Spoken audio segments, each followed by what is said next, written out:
YouTube ingests hundreds of hours of new video every single minute. The sheer volume creates an immediate, severe physical limit on how content is sorted. When a user opens the mobile app, the system must sort through a corpus of millions of videos and select the exact right items for that specific person. It has to complete this entire sorting process in under 50 milliseconds. Standard recommendation algorithms, like simple matrix factorization, instantly crash under this strict latency requirement. Matrix factorization is a technique that tries to map users and items into a shared mathematical space to predict preferences, but it scales poorly when applied to millions of constantly updating items. To solve the bottleneck, Google engineers implemented a bipartite architecture. They split the workload into two completely distinct neural networks. YouTube does not operate as a single algorithm searching for high-quality content. It functions as two separate mathematical machines solving two entirely different mathematical proxies to survive extreme scale. To understand the math, we have to look at the exact selection of videos actually presented to the user on the mobile interface.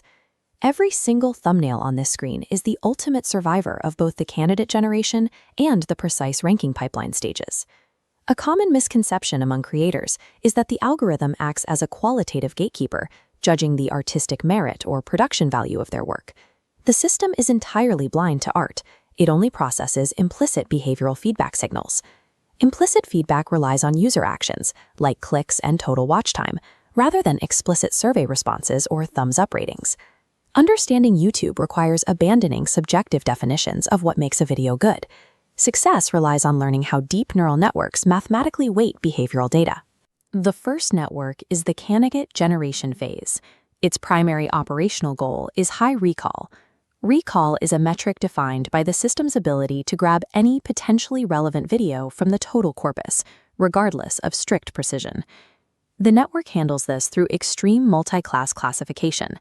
This is a machine learning process where the network categorizes a user's chronological context into a specific future video class out of millions of possible classes. The system gathers sparse user IDs, like watch history and tokenized search queries, and compresses them into a fixed-width, dense vector. Calculating exact probabilities for millions of videos is computationally impossible within the time limit. Instead, the network uses a hack called candidate sampling, minimizing the loss function by testing against a small background distribution of negative classes. At the final serving stage, the model ditches the heavy probability math entirely. It substitutes it with a rapid, approximate nearest neighbor search. Nearest neighbor is a search algorithm that finds the closest data points to a given query in a mapped geometric space. The model is trained strictly to predict the user's next future watch. Engineers explicitly avoid the data leakage of randomly held out watches. Data leakage occurs when a machine learning model is given information during training that it would not have access to in a real-world predictive scenario. Candidate generation does not optimize for perfect accuracy. Its explicit job is to efficiently gather a broad pool of highly probable next steps in a user's chronological journey. Standard machine learning systems suffer from an inherent flaw. They are biased toward the past because they learn exclusively from historical examples. Video popularity operates as a non-stationary distribution. A non-stationary distribution means the statistical properties, like the average watch likelihood, change rapidly over time rather than remaining constant. What is highly popular today decays naturally by next week. This historical bias normally crushes newly uploaded videos. They lack the proven track record of millions of clicks that established content already holds. This graph plots Google's mathematical trick to fix this. They feed the example age as a feature during training.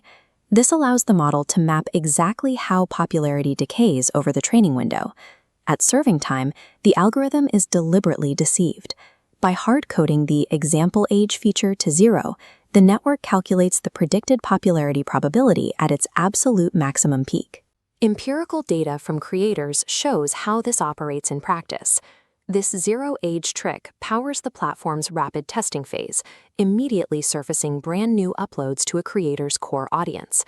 Freshness on YouTube is a literal mathematical feature, deliberately engineered into the model to bootstrap virality and combat algorithmic stagnation. The pipeline now shifts from a broad search pattern to a hyper-focused computational processor, analyzing specific, fine-grained user data. The new operational constraint is precision. Because ranking only scores a few hundred items, it possesses the CPU budget to process hundreds of rich features for every single video. The model isolates univalent features, which hold a single value, like a specific video ID, from multivalent features, which hold sets of values, like the last 10 videos a user watched. Neural networks are highly sensitive to raw, unscaled numbers. This introduces a critical requirement for continuous feature normalization. Normalization is the mathematical process of scaling disparate variables into a standard, uniform range. This visualization shows continuous features, like the exact time since a user's last watch, being mathematically smoothed into an equal distribution, scaled strictly between 0 and 1. The system feeds this normalized data alongside its squared and rooted powers. This forces the network to calculate complex super- and sublinear functions regarding user behavior. Ranking refines the blunt force of candidate generation. It relies on delicate, scaled mathematics to determine exactly how a user relates to a creator's history. What exactly is this deep ranking model attempting to optimize for at the very end of its neural layers? A widely held professional assumption is that the final algorithm optimizes purely for click-through rate.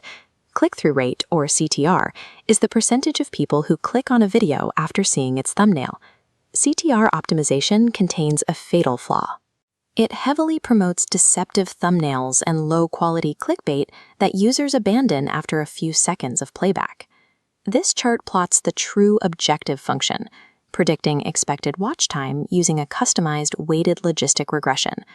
Logistic regression is a statistical model used to predict the probability of a certain class or event occurring. Negative, unclicked impressions receive a standard unit weight. Positive, clicked impressions are multiplied by the exact time the user spent watching the video. This math connects directly to creator retention strategies. Scripting frameworks like the PVSS hook, which stands for proof, value, structure, and stakes, are designed to grab attention immediately. When a creator successfully hooks a viewer for the first 30 seconds, they'd actively inject heavy mathematical weight into their video's positive training examples. Creators running A/B tests on titles and thumbnails are actively resetting impression-level features. They do this to break their video out of a low-scoring local minimum in the ranking phase. Creators are engaging directly with the architecture. Their retention tactics and thumbnail tests manipulate the mathematical weights inside Google's final logistic regression layer. This diagram shows the entire bipartite architecture working in unison. It functions not as a static filter, but as a continuous, high-speed feedback loop. Sparse user histories become dense vector embeddings. They are rapidly filtered down to hundreds of candidates, and then scored precisely by expected watch time. The deep layers of hidden RailU units allow the system to calculate nonlinear feature interactions that are too complex for humans to conceptualize. RailU stands for Rectified Linear Unit, an activation function that allows deep networks to learn fast and model highly complex patterns. Every single time a user watches, skips, or clicks, that behavioral data instantly feeds back into the continuous feature normalization and the vector embeddings. Success on a massive industrial platform does not involve finding a loophole. Mastering YouTube requires structuring your data and content to perfectly align with the network's surrogate problems.